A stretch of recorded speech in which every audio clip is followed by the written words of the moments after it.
memang saat ini setiap saya ke lapangan dan bicara tentang asbes dan bahaya asbes, hampir semua bilang mereka tidak tahu.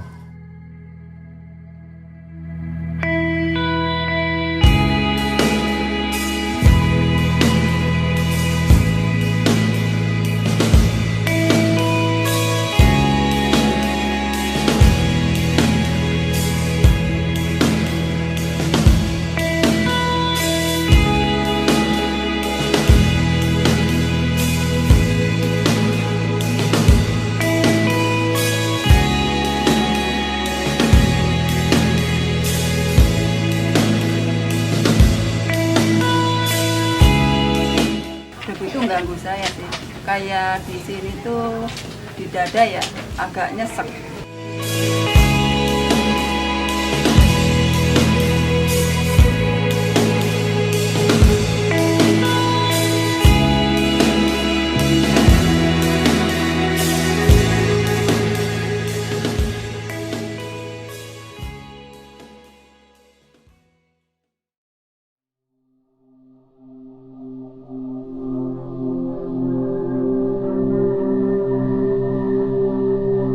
When I moved here 4.5 years ago to Jakarta to live, I looked around and I saw all the asbestos cement roofs, the wavy roofs, gray colored, and I thought, wow, why are they using so much of these asbestos cement roofs? They contain like 10 to 15% asbestos.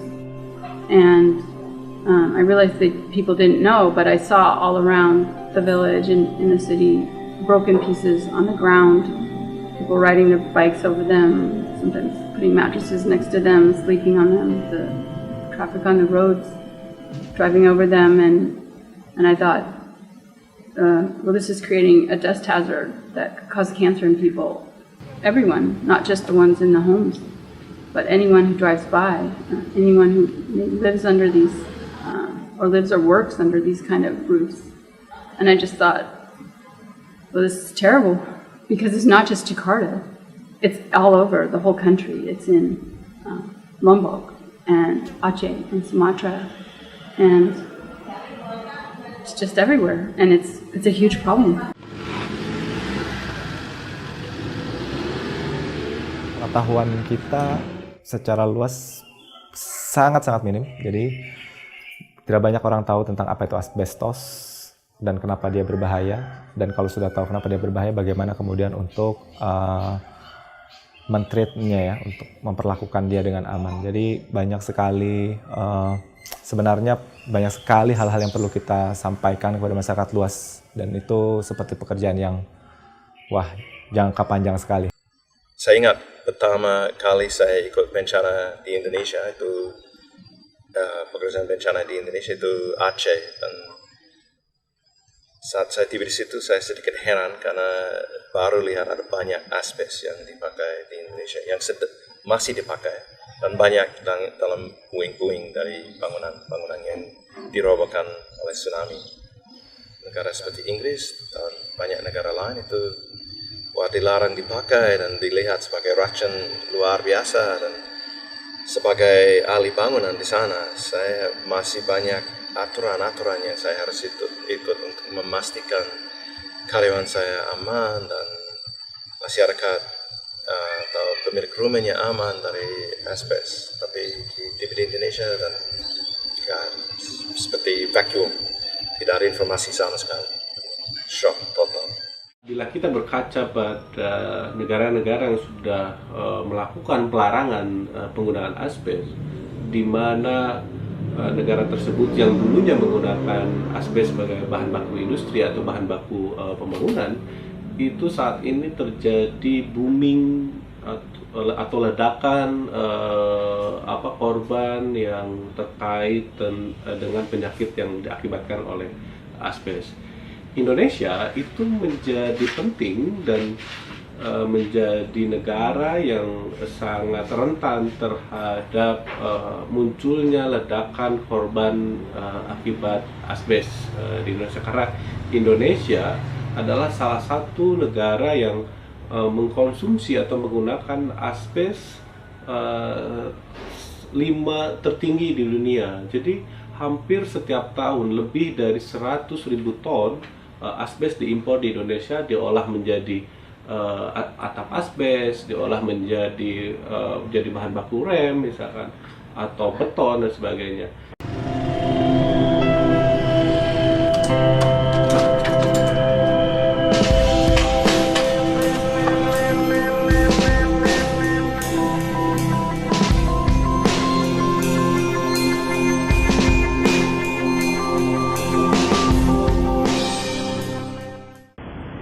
Asbestos is a mineral, and the form of the mineral in the rocks is long fibers. So the hazard from asbestos is when these fibers from asbestos rocks or asbestos powder get into the air and you breathe them in through your nose. And the fibers go into your lungs and they get stuck there. And your body can't get them out very well. Takes a long time. So in that process, your body starts to create fibrosis or thickening. It's like trying to get rid of it, but it won't move. So then your lungs get what we call fibrotic, and they get thick and they get inflexible. So asbestosis means you have a disease where you cannot breathe. It becomes hard to breathe when you get the disease. Maybe just even getting up out of your chair is too much trouble. It hurts. And you can't get your air. It's a terrible, terrible disease.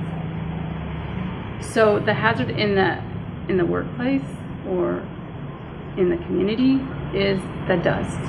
And asbestos, if it's in a dry form, like on a roof or in piping, fabric piping, insulation around a pipe, if you handle that, or if you cut it, if you drill it, or if you rub it, it will become a dust and you can breathe it. So the hazard of asbestos is breathing in the dust. Harus kita akui bahwa di Indonesia, masyarakat Indonesia kurang memiliki informasi yang benar terkait tentang bahaya asbes. Hal ini diperparah dengan kebijakan pemerintah yang masih melegalkan penggunaan asbes di Indonesia. Padahal kalau kita merujuk pada beberapa literatur tentang standar nasional di Indonesia, ada rincian material dan efeknya terhadap masyarakat. Asbes itu termasuk material berbahaya, bahan beracun berbahaya. Itu termasuk material B3 dengan klasifikasi A1. Apa A1? A1 artinya dia yang memiliki potensi karsinogen.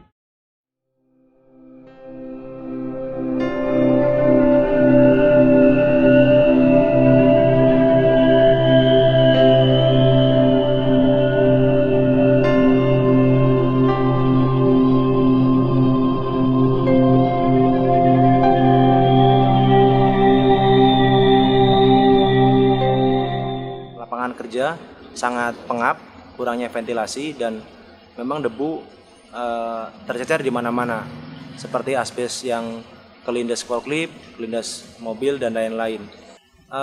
Saya diberi seragam oleh perusahaan 1 tahun 2 seragam baju dengan celana, dan itu dipakai bekerja dan dibawa pulang ke rumah, dicuci di rumah. Berdebu nggak? Debu. Berdebunya pahat banget atau biasa aja? Ya kalau yang baru ngalamin, baru masuk ya debunya memang banyak. Kalau kita udah biasa ya biasa. Kalau kita udah biasa, biasa. Tapi kalau orang pertama kali masuk, debunya banyak banget katanya. Nyesek katanya. Sampai kelihatan nggak? Kelihatan.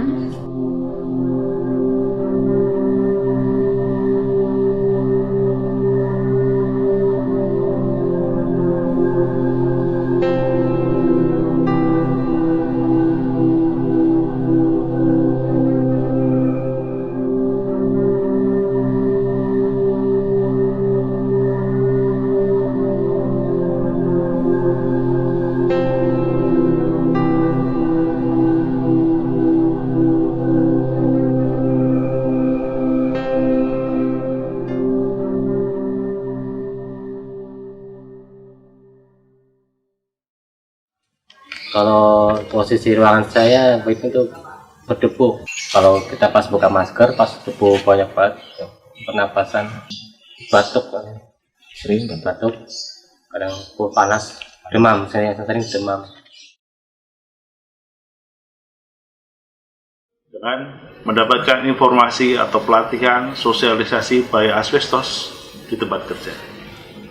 Dua, bekerja yang aman sesuai dengan standar operasional prosedur atau protokol kerja.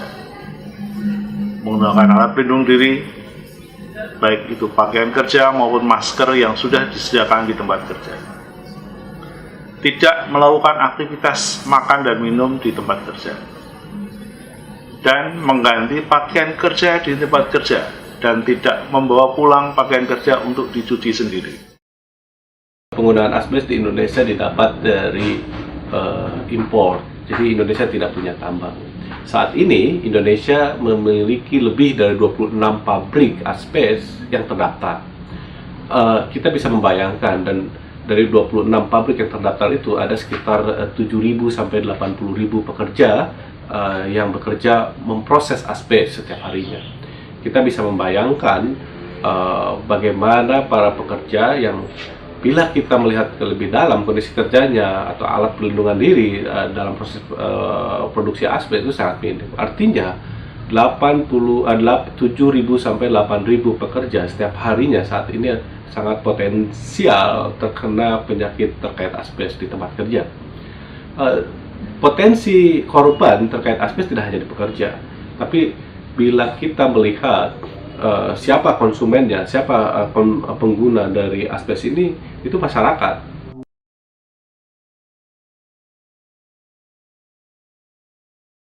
Masyarakat sekitar tempat pembuangan limbah asbestos dan orang-orang yang menggunakan produk-produk mengandung asbestos.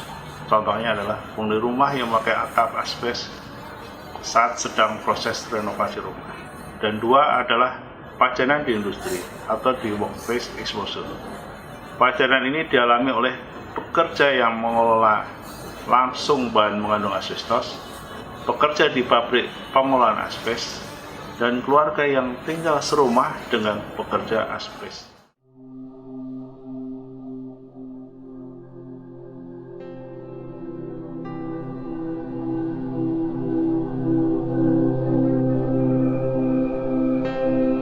My suggestion for the people of Indonesia in the current situation where there's a lot of asbestos roof in their communities and in their towns is don't touch it.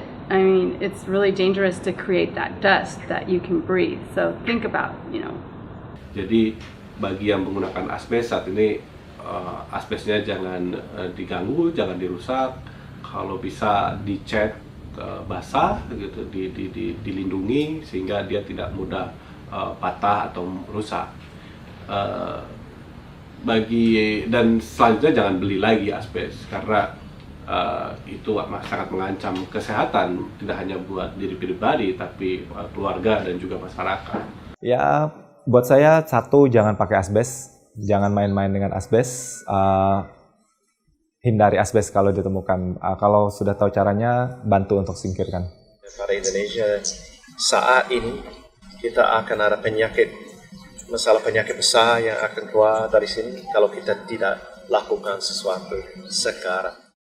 Ya, sudah saatnya pemerintah Indonesia untuk menelurkan satu kebijakan untuk menghentikan proses impor asbes dan menghentikan proses penggunaan asbes di Indonesia, terutama di masyarakat.